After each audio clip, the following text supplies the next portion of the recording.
नमस्कार, मैं निधि। स्वागत है आप सबका आपके अपने चैनल योगा विद निधि पर। आज हम बात करेंगे हाइपोटेंशन के बारे में। हाइपोटेंशन भारत में बढ़ती एक गंभीर समस्या है जिसको अक्सर लोग नज़रअंदाज कर देते हैं, बल्कि ये नज़रअंदाज करने वाला विषय नहीं है, क्योंकि अगर समय से इस पर ध्यान ना दिया जाए तो समय के साथ-साथ ये बहुत ही ज़्यादा गंभीर हो जाता है। चलिए बात करते हैं हाइपोटेंशन होता क्या है? हाइपोटेंशन जैसा कि नाम से ही पता चल रहा है, हाइपो यानी कि निम्न या कम, तो कम रक्तचाप या निम्न रक्तचाप। रक्तचाप से तात्पर्य धमनियों के खिलाफ रक्त को धकेलने वाले फ़ोर्स से है। जब ये फ़ोर्स अपनी ऑप्टिमम रेंज से कम होता है तब रक्तचाप निम्न होता है, यानी कि हाइपोटेंशन के रूप में जाना जाता है। रक्तचाप को 2 रेंजेस में बाँटा गया है, एक सिस्टोलिक और एक डायस्टोलिक।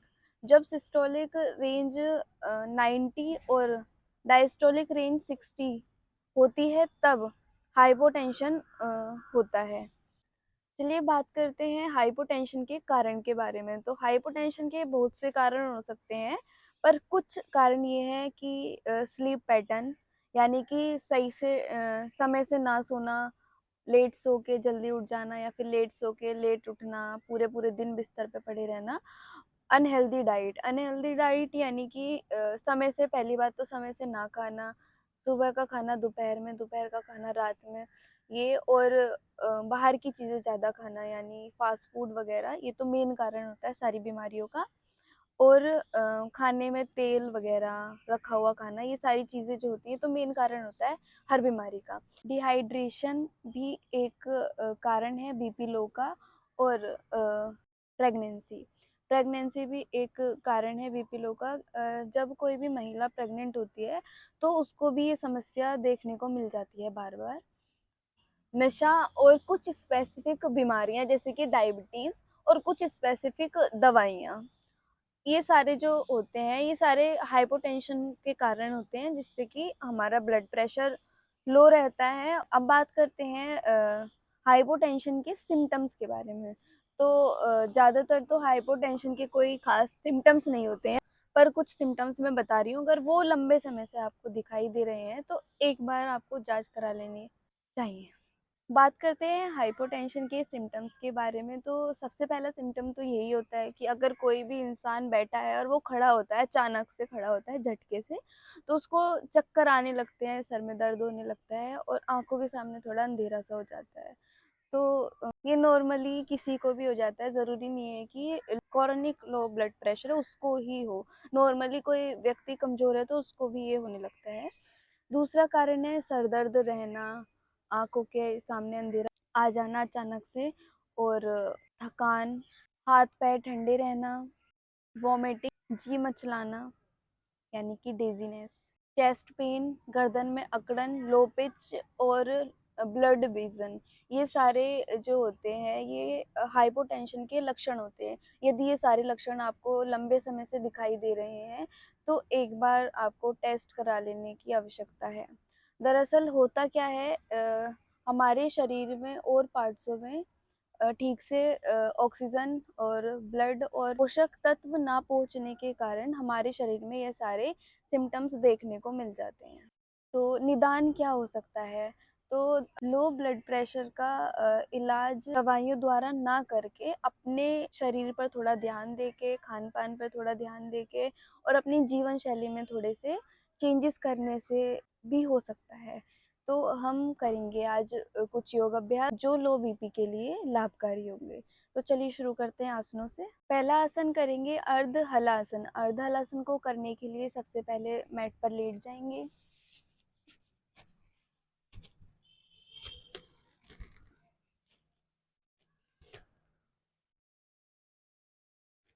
अब दोनों पैरों को मोड़ लेंगे और दोनों पैरों को एक साथ ऊपर उठाएंगे 90 डिग्री में।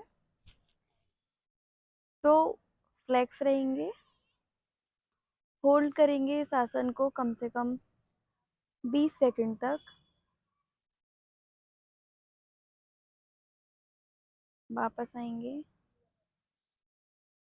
रिपीट करेंगे इस आसन को दिन में 5 बार। यहीं से हम करेंगे मत्स्य आसन। मत्स्य आसन को करने के लिए सबसे पहले दोनों पैरों से हम आसन लगा लेंगे, पद्मासन। अब दोनों हाथों का सहारा लेते हुए अपने सर के इस वाले भाग को मैट से लगा लेंगे।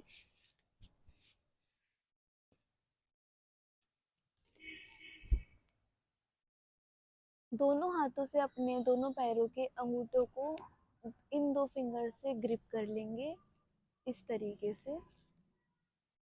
होल्ड करेंगे इस आसन को 10 सेकेंड।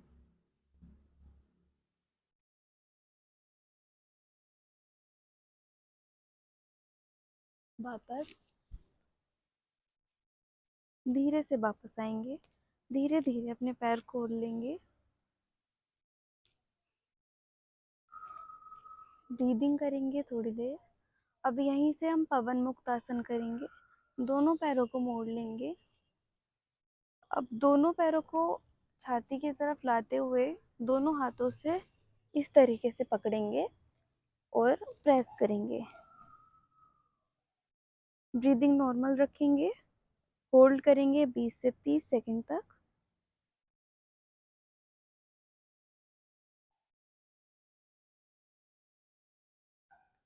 आंखें बंद करके इस आसन को और अच्छे से फील कर सकते हैं।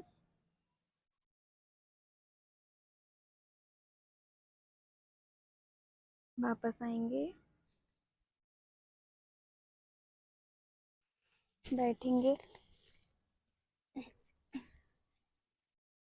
अगला आसन करेंगे उष्ट्रासन। उष्ट्रासन को करने के लिए अपने दोनों घुटनों पर खड़े हो जाएंगे। पैरों में शोल्डर लेवल का गैप रखेंगे। बार मैं दिखा देती हूँ इस तरीके से। अब एक एक हाथ को, दोनों हाथों को पहले कमर पे रखेंगे। अब इनहेल करते हुए एक एक हाथ को ऊपर उठाएंगे और एड़ी पे रखेंगे ले जाके पीछे इस तरीके से। दूसरे हाथ को उठाएंगे। नॉर्मल ब्रीदिंग के साथ होल्ड करेंगे इसको। गर्दन नीचे नहीं ले जानी है, इस तरीके से गर्दन को ऊपर ही रखना है।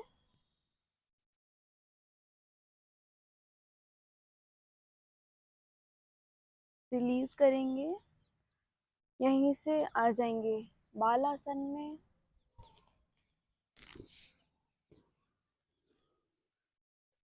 होल्ड करेंगे 20 से 30 सेकंड और आंखें बंद करके थोड़ा इस आसन को फील करेंगे ब्रीदिंग के साथ।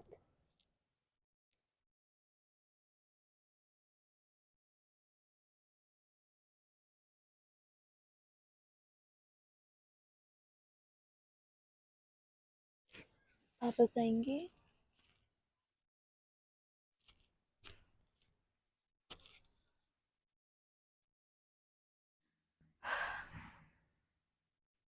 लो ब्लड प्रेशर में हमारे शरीर में नीचे की साइड से ब्लड ऊपर की साइड नहीं जा पाता है, हमारे ब्रेन की साइड नहीं जा पाता है।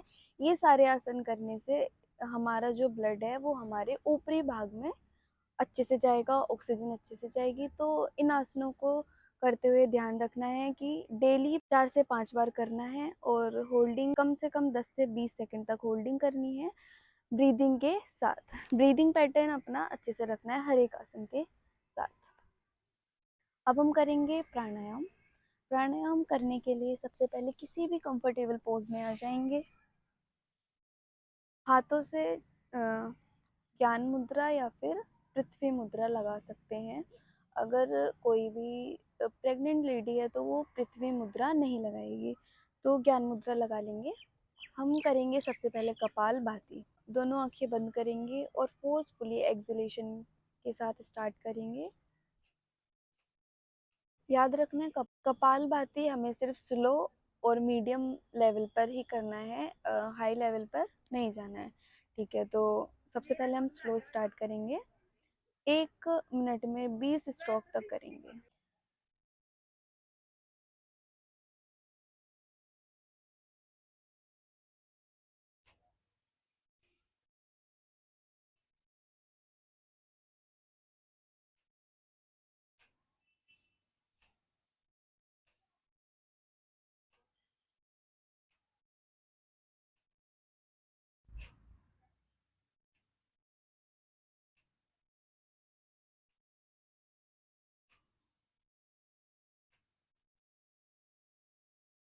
बाकी तो स्लो हो गया, अब हम मीडियम करेंगे एक बार।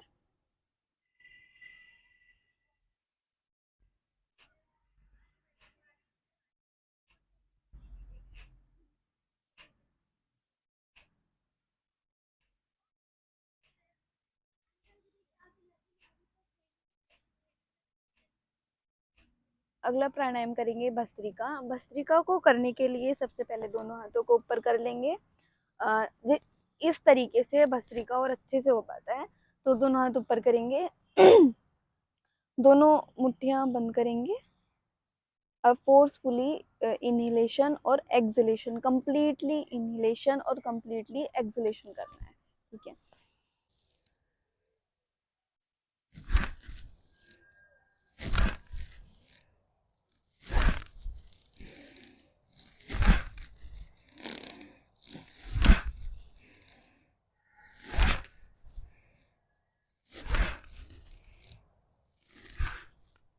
स्पीड इतनी ही रखनी है, ना इससे ज़्यादा तेज़ और ना ही इससे कम रखनी है। और कम से कम 20 या 25 बार इसको हम दोहराएंगे। अगला प्राणायाम करेंगे अनुलोम विलोम प्राणायाम। दोनों हाथों से ज्ञान मुद्रा बना लेंगे और ओवरलैप नहीं करना है इस वाले हाथ से, बस फिंगर की टिप्स को टच करना है। दूसरे को हम ओवरलैप अंदर से फोल्ड कर लेंगे, वायु मुद्रा बना लेंगे। अब राइट नोस्ट्रिल को बंद करके लेफ्ट से इनहेल करना है, स्लोली इनहेलेशन और स्लोली एक्सहेलेशन।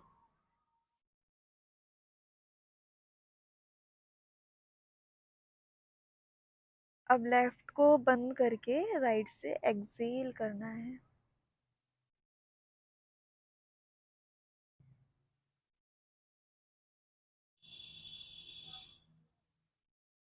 इनहेल,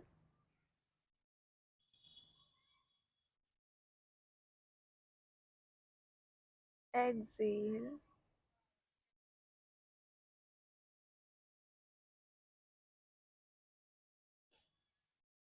अनुलोम विलोम में ध्यान देना है कि सबसे पहले इसकी हमेशा लेफ्ट साइड से ही स्टार्टिंग करनी है। तो लेफ्ट से हम इनहेल करेंगे, राइट नोस्ट्रिल को बंद करके, उसके बाद लेफ्ट नोस्ट्रिल को बंद करेंगे और राइट से एक्सहेल कर देंगे। फिर जिस नोस्ट्रिल से एक्सहेल करेंगे उसी से इनहेल करेंगे, फिर दूसरे से एक्सहेल कर देंगे। इस प्राणायाम को कम से कम दिन में 20 मिनट तक करना है, 10 से 20 मिनट डेली करना है। कपालभाति और भस्त्रिका प्राणायाम, ये दोनों जो प्राणायाम हैं वो हमारे शरीर में ऑक्सीजन लेवल को बढ़ाते हैं और जो ऑक्सीजन की वजह से जो भी समस्याएं होती हैं लो बीपी में, उसको ठीक करने में सहायता करते हैं। अ, अनुलोम विलोम प्राणायाम सिर्फ हमारे ऑक्सीजन लेवल को बढ़ाने के अलावा वो हमारे शरीर को शांति देने का भी काम करता है और हमारे मन को शांत रखने का भी काम करता है। अब हम थोड़ा एक्स्ट्रा चीज़ों पर ध्यान देते हैं कि इन चीज़ों से हटके और हमें क्या करना है जिससे हम अपने ब्लड प्रेशर को, लो बीपी को कंट्रोल कर सकते हैं। सबसे पहले तो जैसे कि हाई ब्लड प्रेशर में नमक कम लेने को कहा जाता है, वैसे ही लो बीपी में नमक को ज़्यादा लेने के लिए कहा जाता है, क्योंकि नमक बीपी को बढ़ाता है। इसीलिए हाई ब्लड प्रेशर में इसको कम लेने की सलाह दी जाती है और लो बीपी में इसको ज़्यादा लेने की सलाह दी जाती है। दूसरा, हाँ, दूसरा सबसे पहला अगर डॉक्टर बोलता है तो बोलता है कि अपने आप को जितना हो सके उतना हाइड्रेटेड रखना है, यानी कि जितना हो सके उतना ज़्यादा पानी पीना है। तो इन सारी चीज़ों पर हम ध्यान रखें तो अपने बीपी को, लो बीपी को कंट्रोल कर सकते हैं। अ, आज के लिए धन्यवाद। मिलते हैं अगली वीडियो में। अगर वीडियो अच्छी लगी हो या फिर यूज़फुल हो तो ज़रूर लाइक करें, और अगर आपकी कोई और समस्या हो तो कमेंट में ज़रूर बताएं।